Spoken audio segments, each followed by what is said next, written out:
For those on your own journey, remember that every obstacle can be an opportunity. I'm really focused on making sure that people are in the right position, not only at Staff Shop, but even if they leave the organization. Your career path is a great example of how diverse experiences can really lead to fulfilling opportunities. Let's take your resources, put them where they're meant to be, and then they will fill those gaps naturally because they're going to be engaged.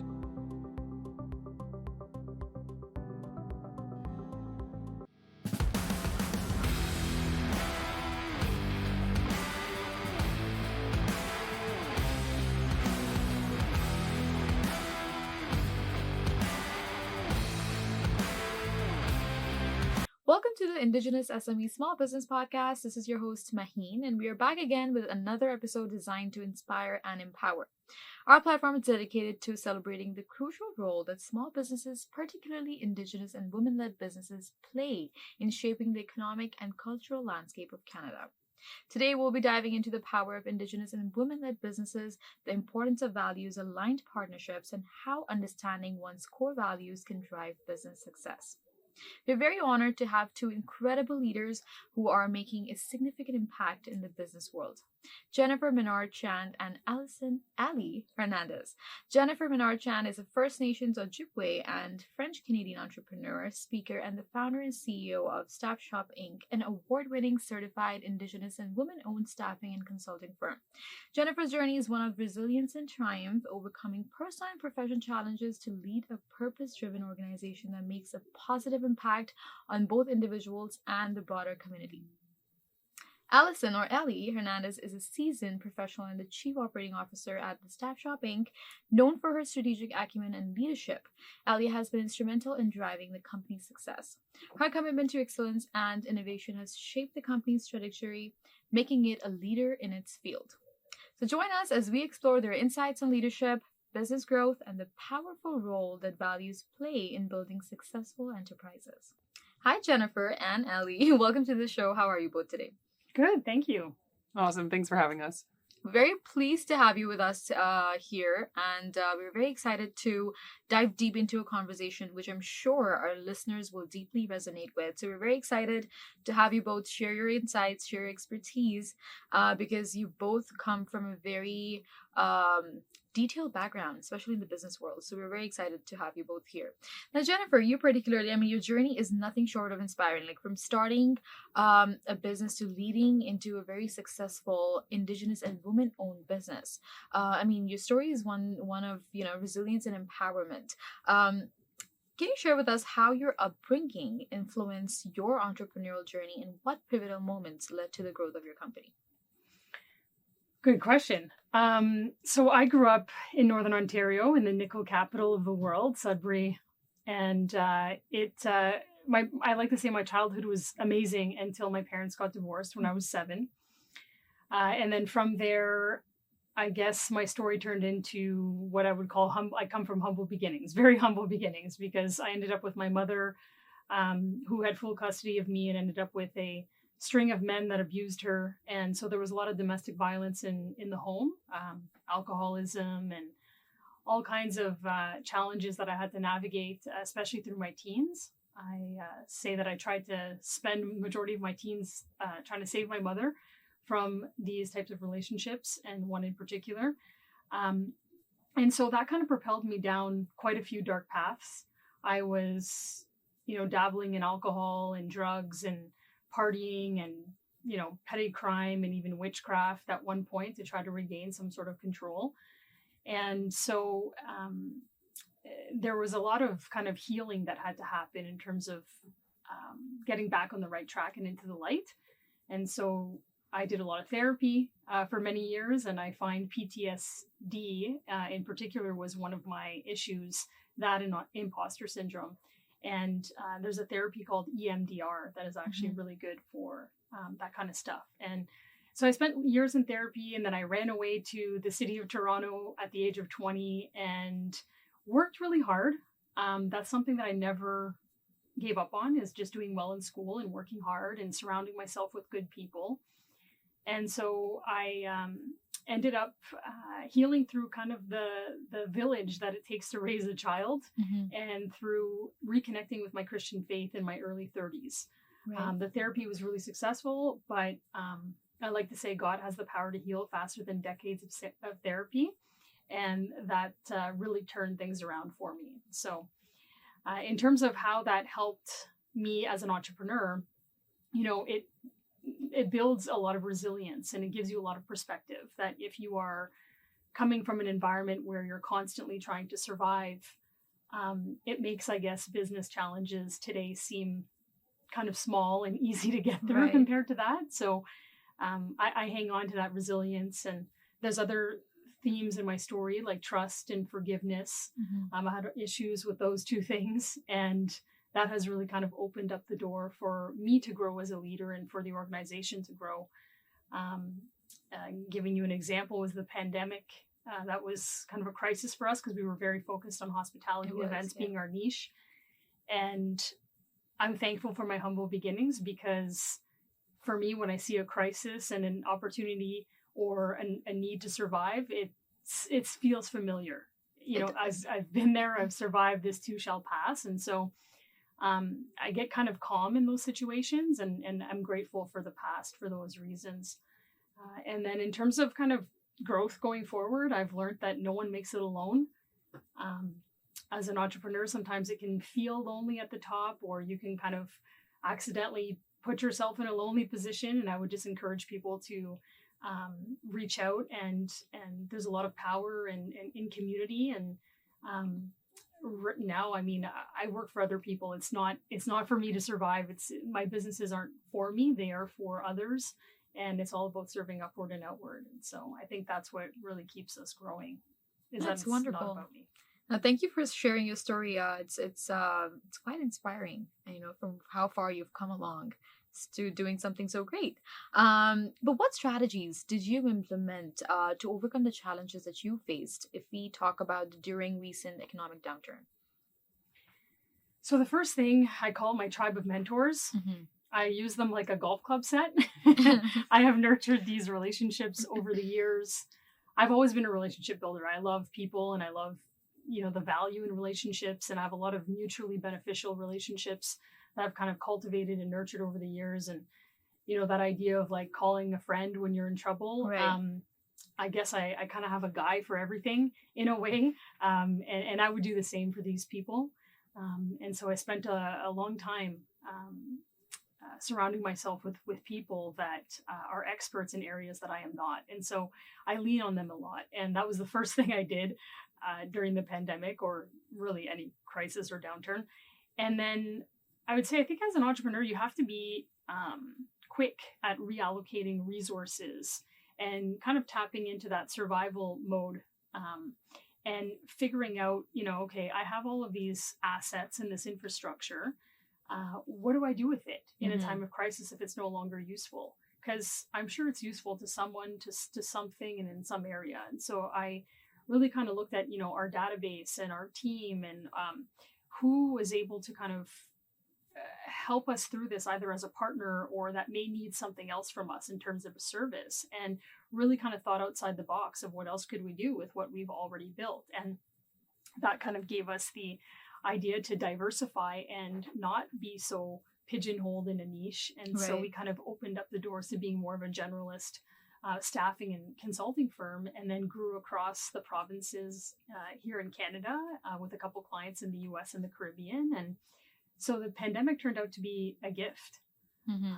And it's just that idea of kind of never wasting a good crisis. Of course. I mean, your motivation behind the platform is amazing. And your journey itself is truly a testament of power, of resilience, and I feel like very purpose-driven leadership, which is, great.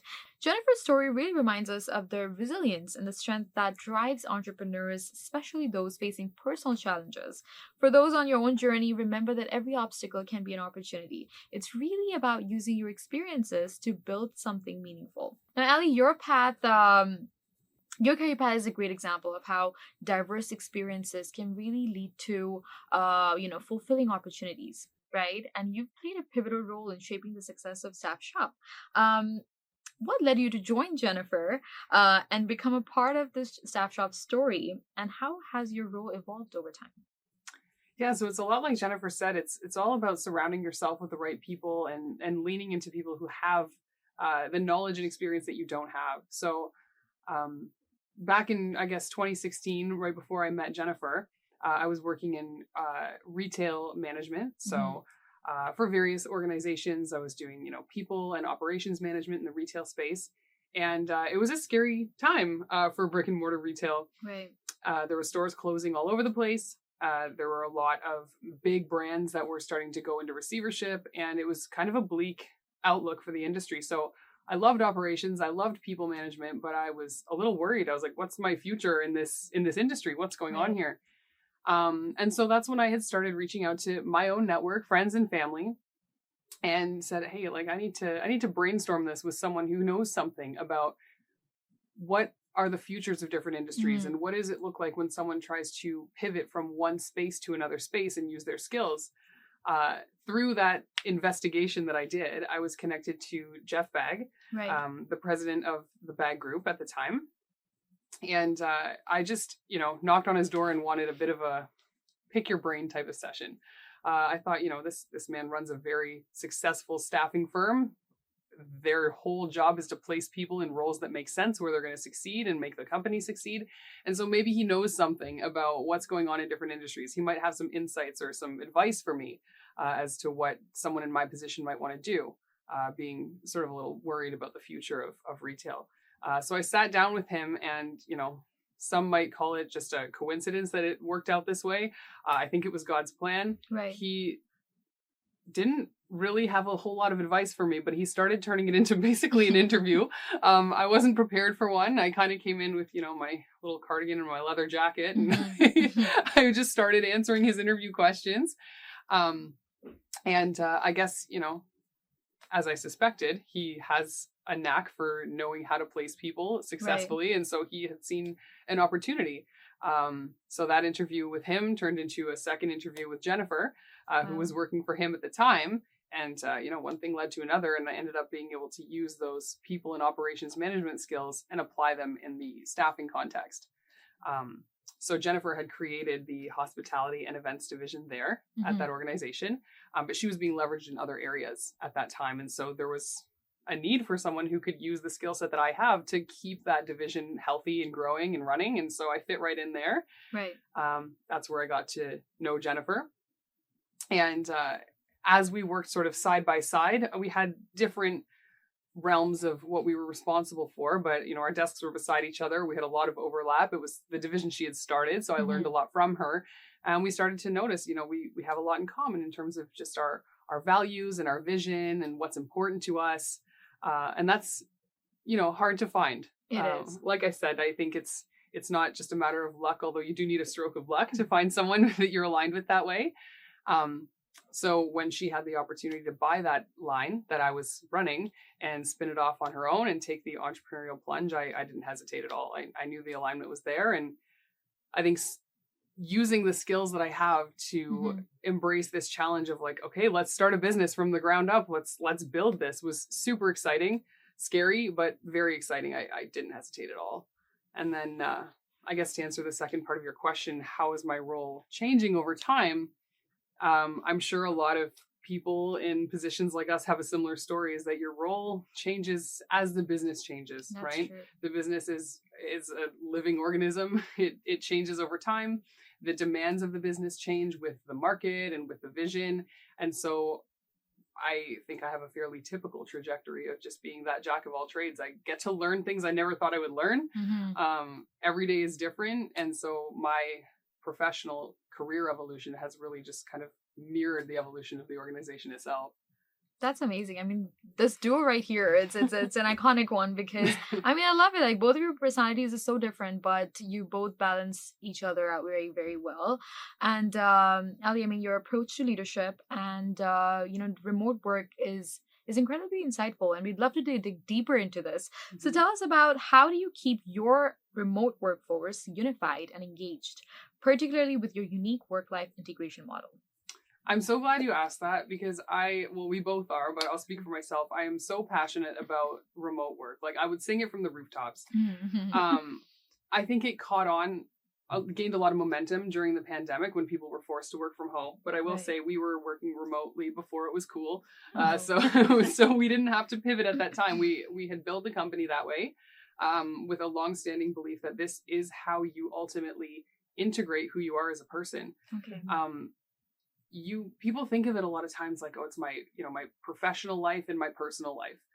But you're one human being. You have one life only, right? Mm-hmm. And so I think they're thinking about it like in these two separate buckets and having these barriers of, the cubicle that keeps your personal life out, or the 9 to 5 punch clock that keeps your work life in. It creates a bit of a disconnect and a dissonance in who people are. And I think it's hard to find satisfaction with your life as a whole when you try to put it into those buckets. So I think the first step to really understanding how to keep your team aligned and cohesive and unified in remote work is to really dispel some of the assumptions that people have. I think one of those assumptions, and you'll hear this a lot, especially as some of these organizations try to make use of their office space again and bring people back in, is, people can't fully connect. They can't fully find cohesion unless they are together in person. Right. I think that's a false assumption. I don't think that's true. We know, and this has been something that's been accepted by everyone, is we live in a very connected age, right? This is a technological age. We're more connected than we've ever been. And so if we believe that, then why would that not translate to the workforce? Of course it would. It translates to everything. And it's just a matter of leveraging it properly. So I would say, watch your assumptions, and then try to not take what you think an in-person healthy workforce looks like and massage it into a digital workforce. That's the wrong approach. I think trying to create like a virtual equivalent to the water cooler or to the boardroom is not going to work. Or trying to like simulate the 9 to 5 lifestyle in a digital age is not going to work. I think it's a matter of like starting from scratch. Here are the tools that we have. Here are these amazing, incredible options that we have now that technology has come so far, now that people have become so good at communicating across wide distances, and build your workflow from there, from ground zero. It's just, you have to harness the positives of it. Right. It's quite clear that your strategic thinking is what is a key driver in the success of, Staff Shop's success. Now, finding the right partners can be transformative for any business. And Jennifer, one of the themes of your work, one of the key themes in your work is the importance of values-aligned partnership. Could you talk about the importance of finding Walt and Roy Disney type partners and how values alignment drives business forward? Yeah, so finding Walt and Roy Disney, it's probably something I'll start when I'm some sort of another business or incorporation. I'll start in my retirement days because I feel like it's so important.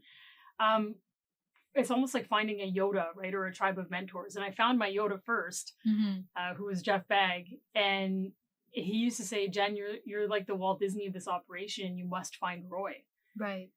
And it's not until I found her did I really understand the value in a mutually beneficial, kind of values aligned, mutual goal kind of relationship. It is so important in marriage, in friendships, in business, in the next job you might take on.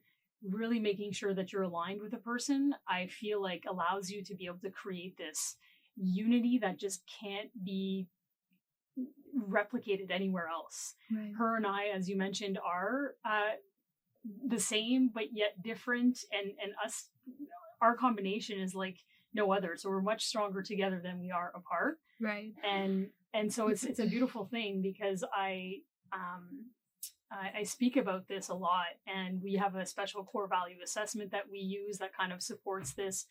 And who knows, maybe you're in a situation where you need to find your Walt, but it's just important to kind of, look at the opportunities in the story that she just told. We didn't know that we were meant to meet. I think it was a fateful meeting. I think it was destined. But it's also about realizing in that moment that this is an opportunity. This actually could be, or probably is, Roy. And it's taking that chance and that risk and investing and not letting that opportunity slip or pass you by, because relationships like this only come around once in a lifetime. A business partner, a spouse, a best friend, the ideal or dream job.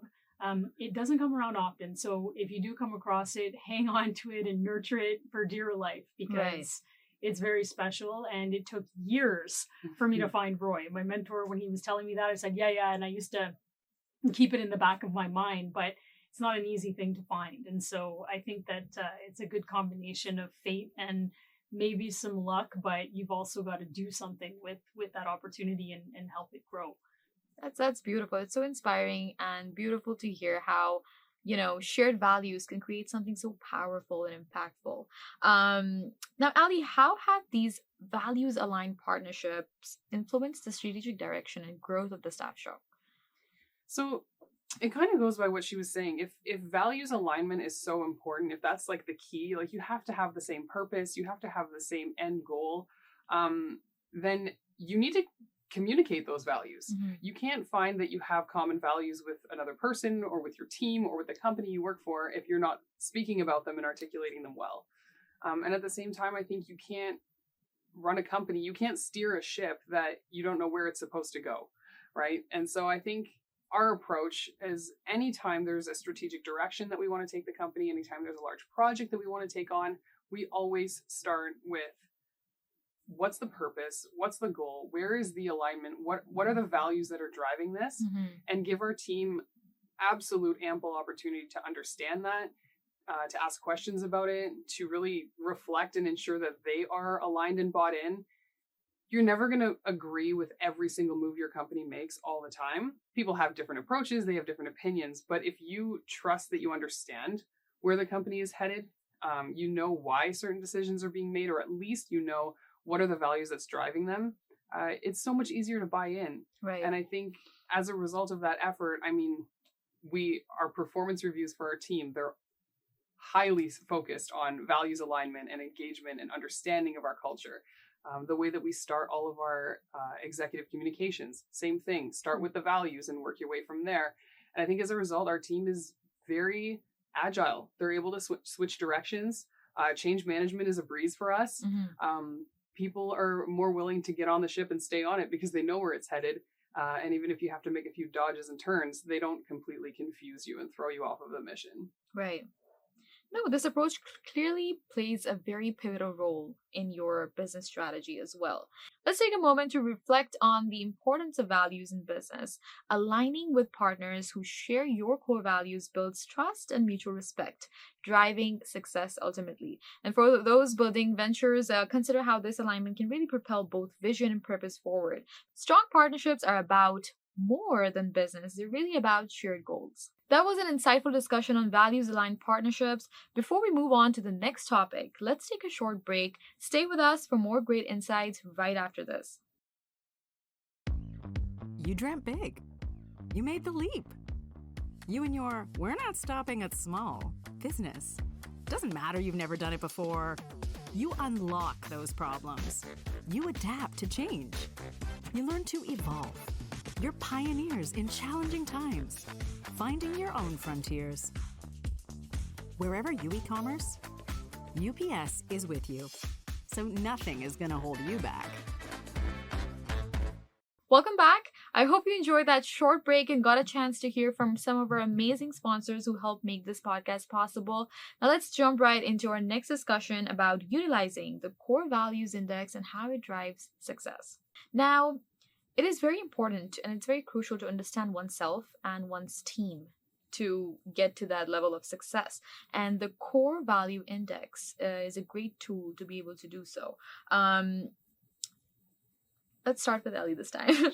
Ali, how does a CVI play into your people strategy, and how do you use it in the consulting space to help companies increase their productivity and profit?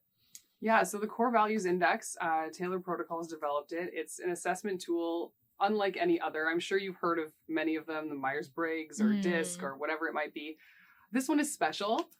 We believe it's very special. We're the exclusive distributor of it in Canada. And the reason it's special is because it measures what is most important to someone. What are their core values? What drives them? It's not a measurement of skill or behavior or personality. All of those things can change.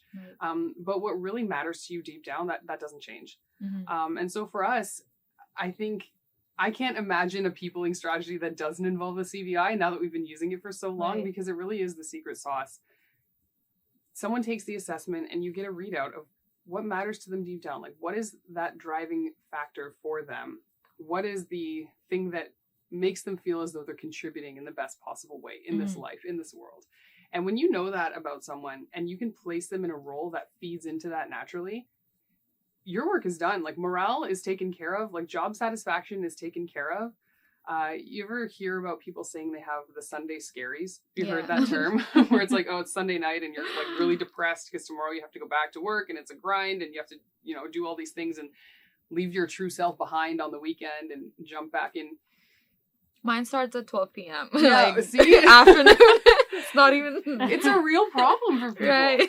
But if you're in a role that really feeds into what is important to you, you don't have to feel that way because you're like, oh, tomorrow I'm going to do something meaningful. Right. It doesn't mean that work never feels like work. Of course it does.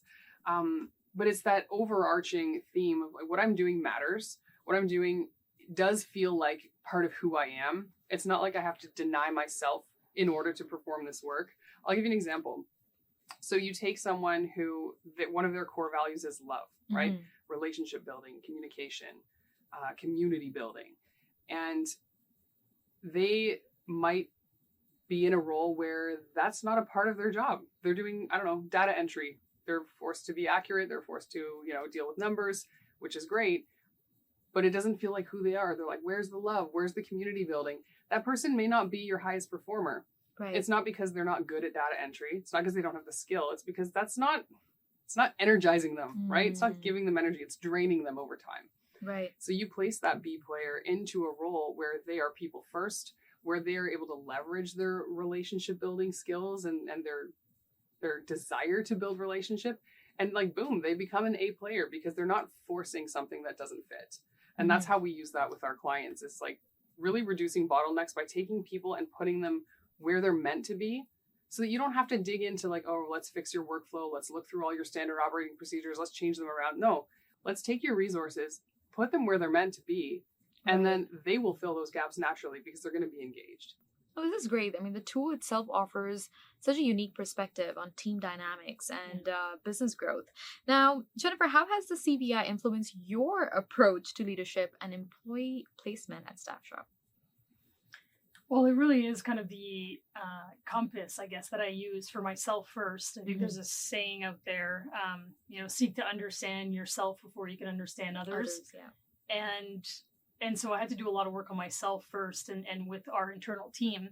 And we all use it now religiously. It's kind of plastered everywhere on our walls or backgrounds. And we know everyone's score and what motivates them. And it's been extremely helpful in helping people just bring their best self to work, I guess, because we can all have a negative side or an immature side. And the idea behind this tool is to just really understand your triggers and your positive and negative side. And it can be, aside from what Ali mentioned, it can be a very helpful management tool or conflict resolution tool.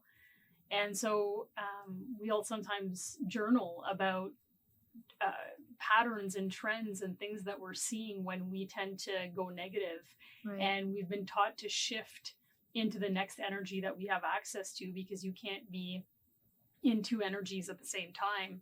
And so if you have access to another that could be helpful to get you out of that situation, it's a way to avoid or just minimize conflict and stay positive for that person or that situation. And so for me as a leader, I mean, obviously we use it for internal hires. We use it with clients for all kinds of different consulting projects.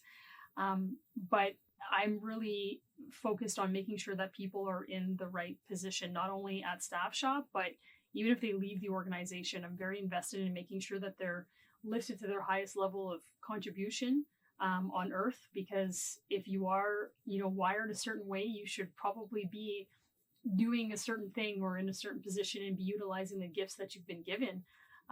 And so I am very kind of sensitive to that. And if we see someone is kind of fading in an area, we quickly adjust. And sometimes that even means letting them go and clearing the path for them to grow in another organization. And I'm happy to do that as opposed to, being selfish and trying to keep them to myself. Right. And it's quite clear that this tool has helped you, and I believe to a lot of our listeners as well, in driving their success in a more instrumental way. The Core Values Index is more than a tool. It really helps you understand what drives your team. By aligning your roles with core values, you can unlock potential, improve productivity, and boost satisfaction. Leaders, please consider how you're using the CVI to create an environment where everyone can thrive. Mm-hmm. Now, both of you have been at the forefront of promoting women-led businesses and Indigenous businesses, and these businesses themselves, they first create a path to move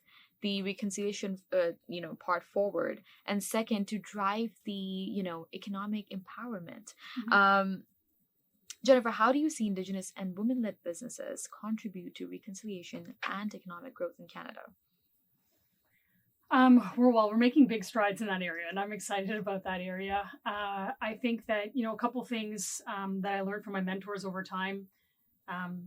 So on the economy side of things, I think now Indigenous people are contributing to almost 100, or we're well on our way to 100 billion in terms of the GDP that we are contributing to. And I think there's about 50,000 Indigenous businesses or so across Canada.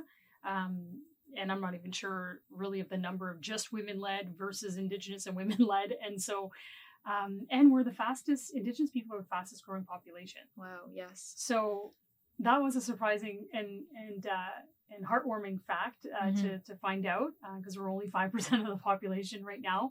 And so there's a huge opportunity there to invest in Indigenous people, businesses, entrepreneurs, women-led businesses. And I think that, in terms of moving reconciliation forward, that's an area that we should be focused on, just because it's the right thing to do, but also because there's really an interesting kind of story or stories that we can all learn from these resilient people that have made it to this level, or that they have had a tougher time getting to a point where they can become an entrepreneur. I always say, if there's an Indigenous or female entrepreneur in front of you, it probably took a lot for them to get there.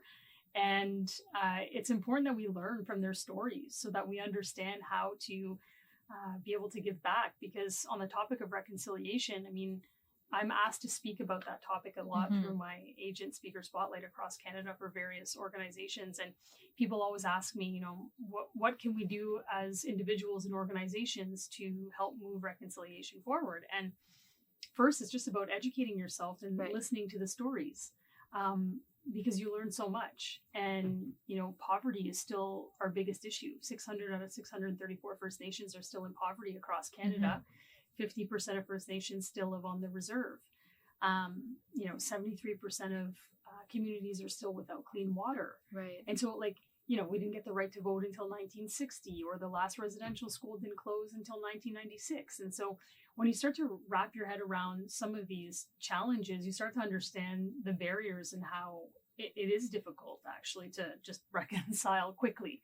And so it's happening. I'm happy to say it's happening. I'm very focused on solutions and positivity. But in terms of what people can do and what we should focus on, I always just say, think of the power and privilege that you may have. Maybe you have access to a certain network or resource, and try to apply it. Because I was speaking to a plumbing company at one point, and go figure, they have kind of a clean water plan now because they're a plumbing company, and it makes sense for them to be able to give back in that area. So it's different for everyone. Just learn about, the communities and see what we can do. And, just thank you for people like yourselves that have invited us here. This is also part of, adding to reconciliation and fueling the economy, is allowing us to share our stories and to be able to participate. So, of course. And no, the work that you guys are doing, it's really paving the way for future generations of entrepreneurs. Now, Ellie, what advice would you give to other women and Indigenous entrepreneurs that are looking to start or grow their businesses? I think the biggest advice is just don't wait for the perfect time. There's never a perfect time to take a risk. It wouldn't be risk if it was comfortable and if there was just, this perfect opening for you. So don't wait. You can get started, take stock of what you need, whether that's people or money or equipment, whatever it is, make that list and then just start getting really creative about how can I start to put these things together. It's like Jennifer said in telling her story, it takes a village to raise a child. It takes a village to build a successful business as well. Right. We're fortunate to live in this country. There are tons of things you can leverage and take advantage of. You can apply for grants or loans. There are people willing to give you free advice. Even watching podcasts like this to hear from other entrepreneurs and what they're doing. I said earlier, you can't steer a ship if you don't know where it's going. You also can't steer a ship if it's not moving. So start moving the ship, get it going, and the pieces will fall into place as you go. And I think it just takes a little grit and a little creativity and quite a bit of patience. But if you are committed and you're creative, you'll find the ththings you need. You'll put it together. It'll happen. You can't be a perfectionist. You just have to be relentless. I love that. No, that's one great advice that I've heard in a long time. Now, before we wrap up, Jennifer, let's hear from you as well. Do you have any final piece of advice for our listeners, especially those who are on their own entrepreneurial journey or looking to make a meaningful impact in their communities? Yeah. I'm always a big fan of gathering kind of lessons learned from elders and people that, have been there and done that. And so I kind of have like these taglines and these lists and these, reminders on the wall at home. Some of them that are jumping to mind now are things like know your whys. Really know why you're in business, why you want to start this business, why is it that you're in this relationship or this job, or it could be very personal stuff as well, even on the negative side of things, like why do you drink so much, or why do I do this, or why do I do that? If you really kind of are honest with yourself and answer these questions as best as you can, it's interesting that the answers will help guide you. If the answer makes sense and it's kind of connected to purpose and meaning, you're probably on the right track. And if you don't really know the answer or it's not a great answer, it's usually a sign that, you should probably think about it more and connect with something that's going to be purposeful and, aligned with who you are and what you're meant to be doing. I'm big on servant leadership. I really, really believe in serving others and not yourself. I come from survival mode and being selfish, and it doesn't get you anywhere real quick. It's not a great feeling. I don't believe we were designed to be that way. We were designed to really serve others, and we practiced that at Staff Shop. It was a battle cry, but it's also at 1 year, we were very intense about it, but it's also a way of life. And there's just so much value in doing that. And I think the world needs more servant leaders. Faith over fear, I think, is right. Another one that I hang on to. Fear is usually casted out by love and faith. And I have deep faith. And I think I have a saying somewhere on one of my social media accounts, like love always wins. Yes. And that is so true. It is true. And then, of course, I always hear my mentor, my Yoda, Jeff Baggs, say, never, ever give up and just enjoy the ride. He used to check in with me because we can get very busy and focused and thinking that we're actually in control of things. Right. And he'd be like, hey, are you having a good time? Aww. And I'd be like, oh, yeah. Actually, I am. Or no, I'm not. And I should probably be more grateful. And so just enjoying the ride, because I think we're only on Earth for an average of like 30,000 days or so. So when you think about it that way, it's like Ali mentioned, the time is now. And not forgetting to kind of smell the roses along the way is super important. That's good. You just gave a very in-depth but a very generic view that, just zoomed me out. I was like, yes, you have to find purpose in life to be able to do so. But both of your commitment to empowering, Indigenous and women-led businesses is truly impactful. And thank you so much for coming and joining us here and sharing your insights and values and leadership and the power of Indigenous and women-led businesses. So thank you so much, and we hope to have you both back with us with more updates. Thank you. Thanks, Maheen. As we've covered a lot of ground, from the importance of values-aligned partnerships to the impact of the core values index on business success, the key takeaway from today's discussion is that staying true to your values and building strong, purposeful partnerships are essential for long-term success. We'd like to extend our gratitude to our partners, our exclusive shipping partner UPS, for their continued support. Please don't forget to subscribe to the Indigenous-SME Business Magazine by visiting our official website, indigenous-sme.ca. Thank you for listening, and we'll see you in the next episode.